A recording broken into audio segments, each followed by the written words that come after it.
Good morning dear students. Gayatri school Sanchore के YouTube channel में आप सभी का स्वागत। इस चैनल को ज़्यादा से ज़्यादा सब्सक्राइब कीजिए ताकि आपको 11th agriculture science, agriculture biology और एग्रीकल्चर केमिस्ट्री से संबंधित नई क्लास हो सके। सांचौर का एकमात्र संस्थान गायत्री विद्या मंदिर उच्च माध्यमिक विद्यालय सांचौर, जहाँ पर एक अलग से सब्जेक्ट संचालित हो रहा है एग्रीकल्चर साइंस, और जिसमें एडमिशन ओपन है। इच्छुक स्टूडेंट एडमिशन लेना चाहता है, मोस्ट वेलकम। बालिकाएं जिनकी 10th क्लास में 60% या इससे अधिक अंक हासिल किए हुए, तो उसे ICAR के द्वारा 5,000 रुपये की प्रोत्साहन राशि छात्रवृत्ति के रूप में दी जाती है, तो आप उसका भी फायदा उठा सकती हैं।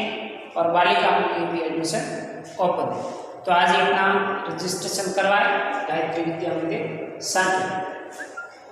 टॉपिक चल रहा था माइटोसिस, समसूत्री विभाजन। समसूत्री विभाजन में अपन कल 4 प्रावस्था पढ़ ली थी, प्रोफेज, मेटाफेज, एनाफेज और टेलोफेज। ठीक है, तो जो ये 4 प्रावस्थाएं पढ़ी थी, वो चारों की चारों प्रावस्था आती है केंद्र के विभाजन के अंदर। यानी कि ये 4 प्रावस्था किसकी है? कैरियोकाइनेसिस। और कैरियोकाइनेसिस का मतलब होता है केंद्र का विभाजन। और यूकेरियोटिक कोशिका में पहले केंद्र का विभाजन होता है, तत्पश्चात कोशिका द्रव्य का विभाजन होकर के एक जनक कोशिका से 2 नई पुत्री कोशिका या शक्ति कोशिकाओं का निर्माण होता है।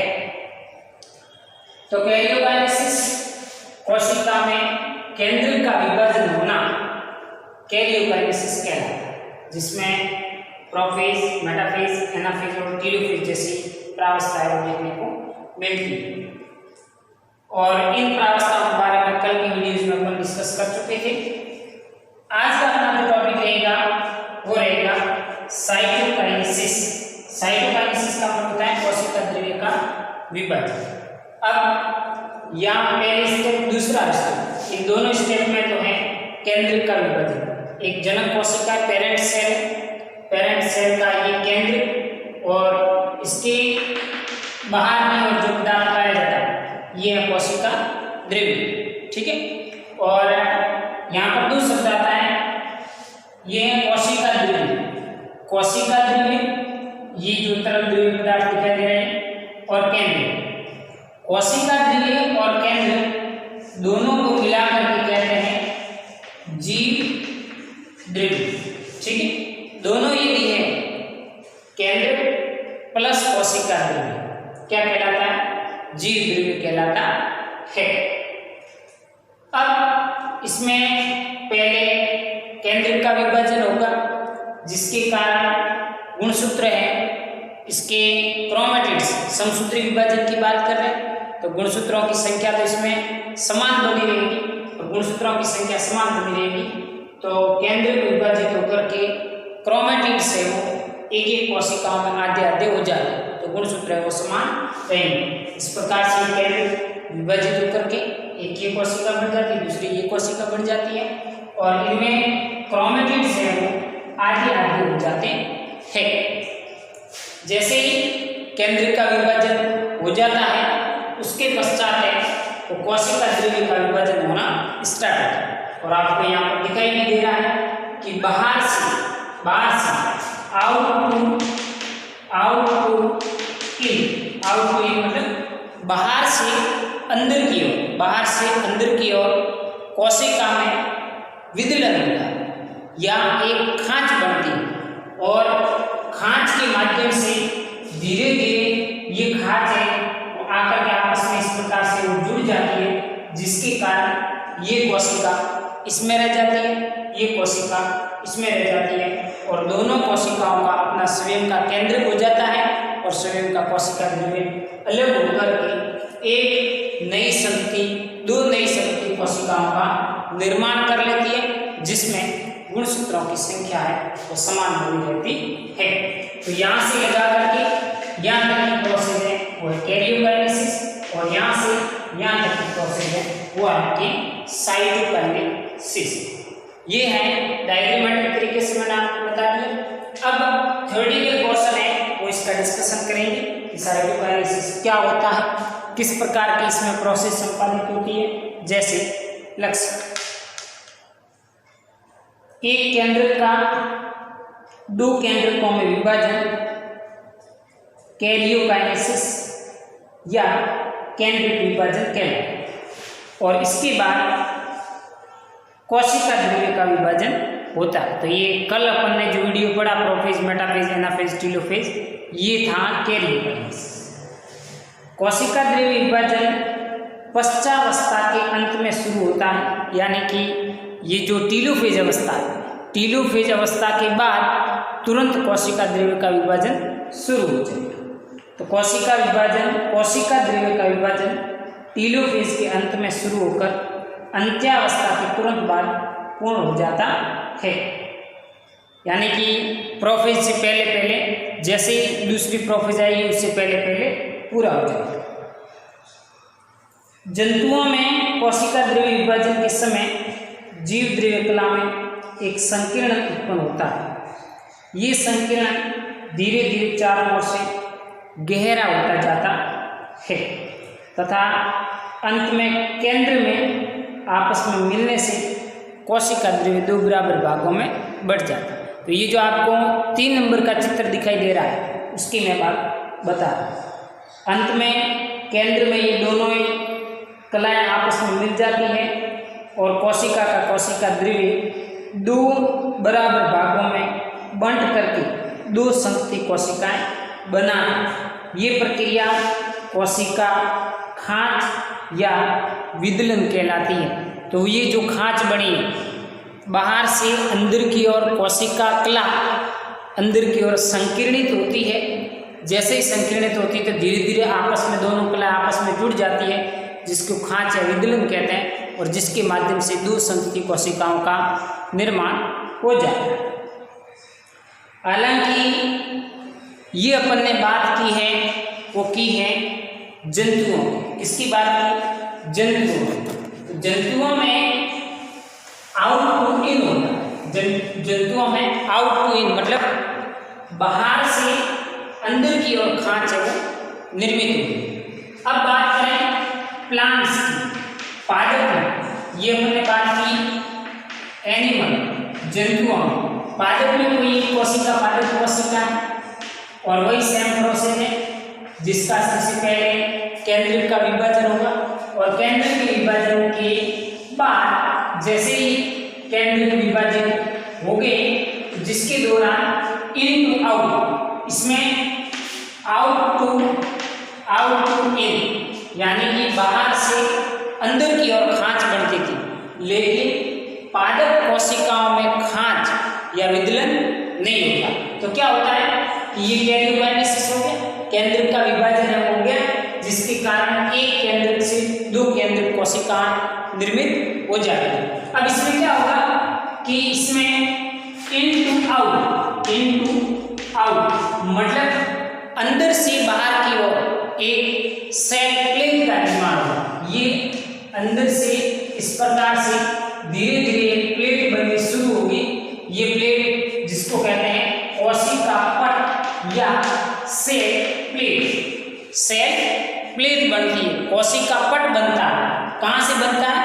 कोशिका के अंदर से बाहर की ओर, और जैसे अंदर की बाहर की जैसे धीरे धीरे कोशिका प्लेट है इस कोशिका कला तक आएगी तो ये दो कोशिका में विभाजित हो जाएगी, ये कोशिका और दूसरी ये कोशिका। तो इस प्रकार से पादपों में कैरियोकाइनेसिस हुआ।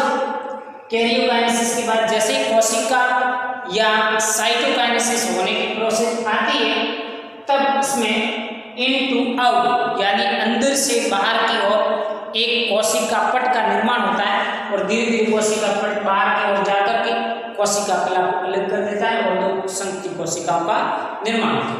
जंतुओं में कैरियोकाइनेसिस हुआ, आउट टू इन बाहर से कोशिका कला संकीर्णित होती जाती है, और जैसे संकीर्णित होती है और दोनों कला आपस में जहाँ आकर के जुड़ जाती है वहाँ पर दूसरी कोशिकाओं का निर्माण हो जाता है। ये कोशिका द्रव्य विभाजन जंतुओं में अलग होता है, पादपों में अलग होता है।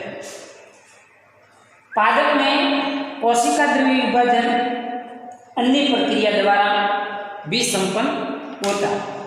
पौधों की कोशिकाओं में अधिक दृढ़ कोशिका भित्ति पाई जाती है, कोशिका भित्ति पाई जाती है पादपों में। ऐसे में सेल प्लेट का निर्माण होता है पादप कोशिका। कोशिका या सेल प्लेट सर्वप्रथम केंद्र से बंधी प्रारंभ होती है, जैसा कि मैंने आपको चित्र में बता चुका हूँ। केंद्र से बनती है और परिधि की ओर बाहर आती है। तो ये केंद्र की ओर बननी प्रारंभ होती है, जहाँ से चारों ओर परिधि की ओर बढ़कर पूर्ण हो जाती है। कोशिका सेल प्लेट में कैल्शियम मैग्नीशियम के पेक्टेट स्ट्राइट होने से ये मिडिल लैमेला या मध्य पटलिका में रूपांतरित हो जाती है। मध्य पटलिका के निर्माण के बाद उसके दोनों ओर प्रारंभिक भित्तियों का जमाव होता है और इसके पश्चात सेल्यूलोज की द्वितीयक भित्ति बनती है। कोशिका द्रव्य विभाजन के समय कोशिका जैसे माइटोकॉन्ड्रिया हरित लवक का 2 संतति कोशिकाओं में वितरण है वो हो जाता है। तो इस प्रकार से अंदर केंद्र से परिधि की और सेल प्लेट बढ़ती है और इस सेल प्लेट में कैल्शियम और मैग्नीशियम के पैकेट होते हैं जो मिडल लैमेला कोशिका भित्ति में मध्य पटलिका पाई जाती है उसको निर्मित करने का कार्य करते हैं और बाद में सेल्यूलोज होता है जो अपने द्वितीयक कोशिका भित्ति को निर्मित कर देता है और उसी के साथ ये कोशिका में जो माइटोकॉन्ड्रिया है हरित लवक है ये 2 बराबर संतति कोशिकाओं में विभाजित हो जाते हैं। तो ये था कैरियोकाइनेसिस एंड देन साइटोकाइनेसिस, केंद्रिक का विभाजन और कोशिका द्रव्य का विभाजन। जंतुओं में कोशिका द्रव्य का विभाजन विदलन या खांच विधि के द्वारा होता है, जिसमें बाहर से अंदर की ओर खांच जाती है, जबकि पादप कोशिका में कोशिका द्रव्य का विभाजन सेल प्लेट कोशिका पट विधि के द्वारा होता है, जिसमें अंदर से इन टू आउट, अंदर से बाहर की ओर एक सेल प्लेट बनती है, जिसके कारण 2 संतति कोशिकाओं का निर्माण होता है। अब बात करते हैं समसूत्री कोशिका विभाजन का इम्पोर्टेंस क्या महत्व है इसका। बहुकोशिकीय जीवों में वृद्धि एवं ऊतकों का पुनरुत्पादन समसूत्री विभाजन के द्वारा होता है। क्षतिग्रस्त ऊतकों की रिपेयर मरम्मत करने में ये महत्वपूर्ण भूमिका निभाता है। रीजनरेशन पुनरुद्भवन की प्रक्रिया को संपादित करता है। कुछ पुराने ऊतक जैसे आंत की एपिथेलियल कोशिका, लाल रुधिर कणिकाएं इत्यादि का लगातार प्रतिस्थापन में, नए अंगों, पौधों की जड़ों, परों की शाखा आदि की उत्पत्ति में महत्वपूर्ण भूमिका निभाता है। पौधों में अलैंगिक जनन द्वारा पौधों की समान संतति उत्पन्न करना, यानी कि अलैंगिक जनन की प्रक्रिया को संपादित करवाने में समसूत्री विभाजन का प्ले एन इम्पोर्टेंट रोल रहता है।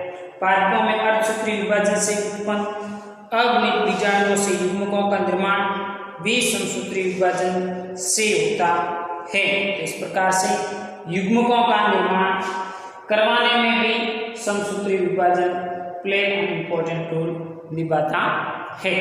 इस प्रकार से अपन ने समसूत्री कोशिका विभाजन जिसमें कैरियोकाइनेसिस, साइटोकाइनेसिस एंड देन